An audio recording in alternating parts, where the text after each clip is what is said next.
में हम यहाँ पर बायोकेमिस्ट्री की सेकेंड यूनिट में, जो कि हमें स्ट्रक्चर ऑफ सेल मेम्ब्रेन का हमें यहाँ पर यूनिट देखने को मिलता है। तो आज की क्लास में हम फ्लूइड मोज़ेक मॉडल को डिस्कस करेंगे, जो कि हमारा फर्स्ट टॉपिक है। तो फर्स्ट तो हम बात करते हैं कि फ्लूइड मोज़ेक मॉडल होता क्या है। हम स्टेप बाय स्टेप देखेंगे। तो फर्स्ट हम देखते हैं fluid what is fluid mosaic model. तो फ्लूइड मोज़ेक मॉडल ये सेल मेम्ब्रेन ही है, इसे नाम दिया गया है जो कि सिंगर एंड निकोलसन ने इसका नाम दिया है। सिंगर एंड निकोलसन ने 1972 में सेल मेम्ब्रेन को फ्लूइड मोज़ेक मॉडल के नाम पर या फिर फ्लूइड मोज़ेक मॉडल के हेल्प से इसे एक्सप्लेन किया है। इस डायग्राम के हेल्प से सेल मेम्ब्रेन को डिस्कस किया है और पूरी तरह से यहाँ पे एक्सप्लेन किया। हम देखेंगे कि यहाँ पर ये हम पूरा यहाँ पर स्ट्रक्चर के हेल्प से इस फ्लूइड मोज़ेक मॉडल को समझेंगे। तो फर्स्ट तो हम यहाँ देखते हैं, पहले हम स्ट्रक्चर की बात करते हैं। ये जो हमारा फ्लूइड मोज़ेक मॉडल है या फिर सेल मेम्ब्रेन है, इसमें कंपोनेंट्स क्या क्या देखने को मिलेंगे। तो फर्स्ट हम कंपोनेंट्स की बात करते हैं। ये जो हमें देखने को मिलता है फ्लूइड मोज़ेक मॉडल, मतलब ये हमारा सेल मेम्ब्रेन का स्ट्रक्चर हमें देखने को मिलता है। फर्स्ट हम बात करते हैं कि जो हमारी सेल मेम्ब्रेन है किससे मिलके बनी है। तो सेल मेम्ब्रेन हमारे दो लेयर से मिलके बनी है, मतलब बायलेयर, फॉस्फोलिपिड की बायलेयर से मिलके बना है। इसे हम फॉस्फोलिपिड की बायलेयर भी बोल सकते हैं। बायलेयर मतलब दो लेयर से मिलके बना है।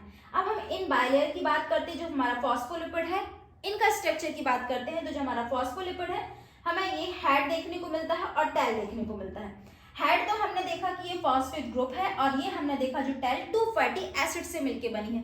2 फैटी एसिड मतलब लिपिड।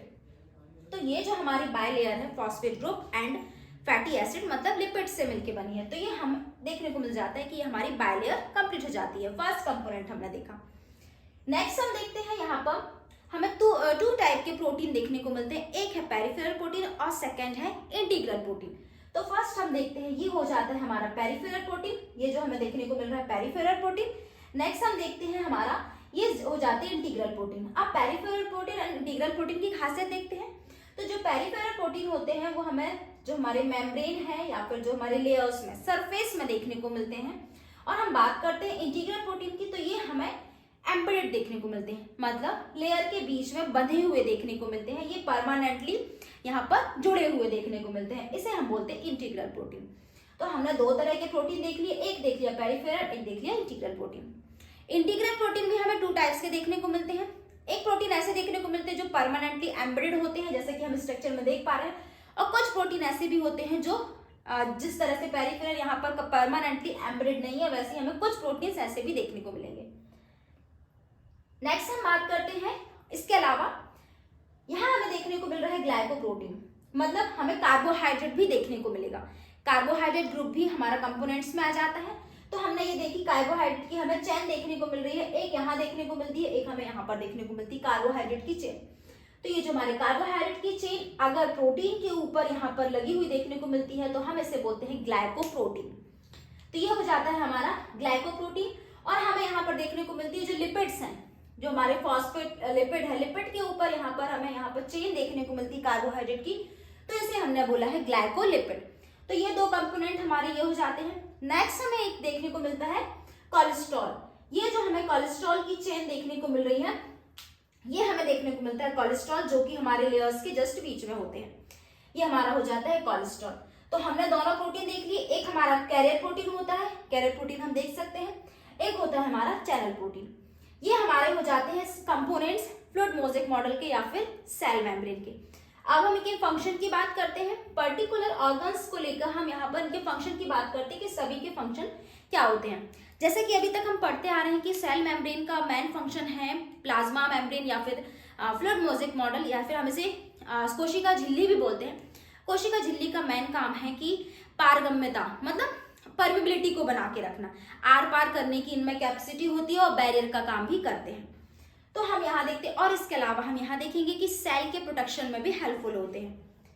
तो फर्स्ट हम देखते हैं फॉस्फोलिपिड का काम, कि जो हमारे फॉस्फोलिपिड बायलेयर है, फॉस्फोलिपिड बायलेयर का काम क्या होता है। तो हमारे फॉस्फोलिपिड बायलेयर का काम होगा कि जो हमारा बैरियर का काम करेगा। बैरियर का काम मतलब सभी को एंटर होने नहीं देगा, हर टाइप के मॉलिक्यूल्स को एंटर नहीं होने देगा, ओनली सिलेक्टिव मॉलिक्यूल्स को ही एंटर होने देगा जिसकी जरूरत होगी। मतलब एक तरह से बोला जाए तो सेल के अंदर एक सैनिक का काम करेगा।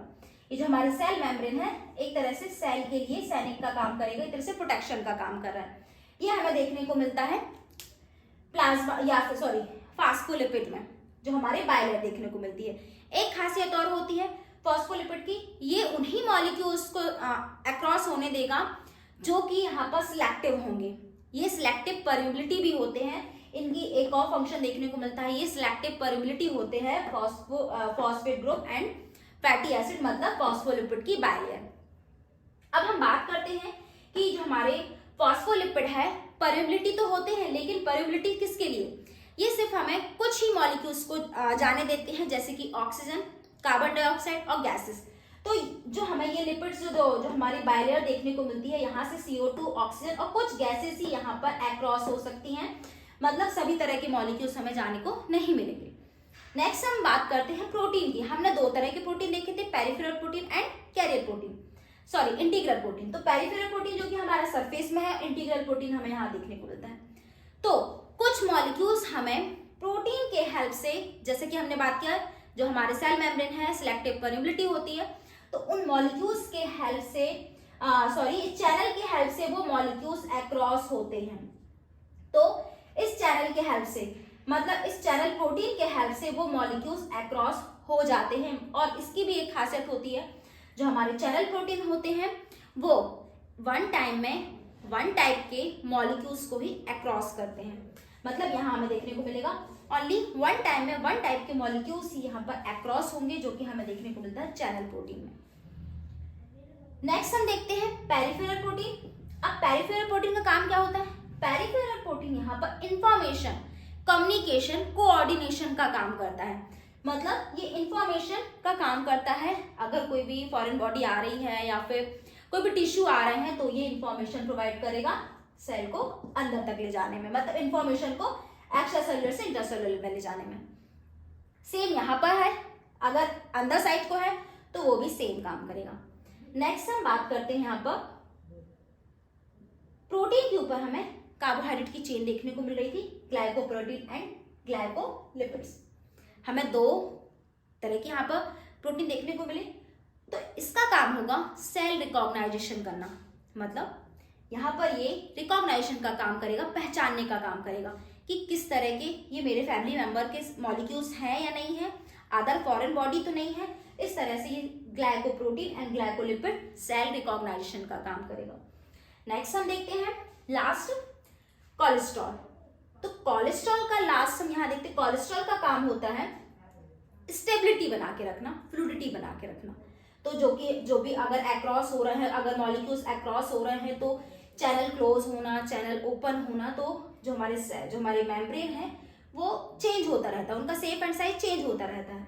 तो कोलेस्ट्रॉल का काम होता है उसे फ्लूइडिटी बना के रखना या फिर स्टेबिलिटी बना के रखना। अगर गैप होता है तो कोलेस्ट्रॉल उसे स्टेबल करता है। तो ये तो हमारा हो जाता है स्ट्रक्चर और इसके कुछ फंक्शन। Thank you.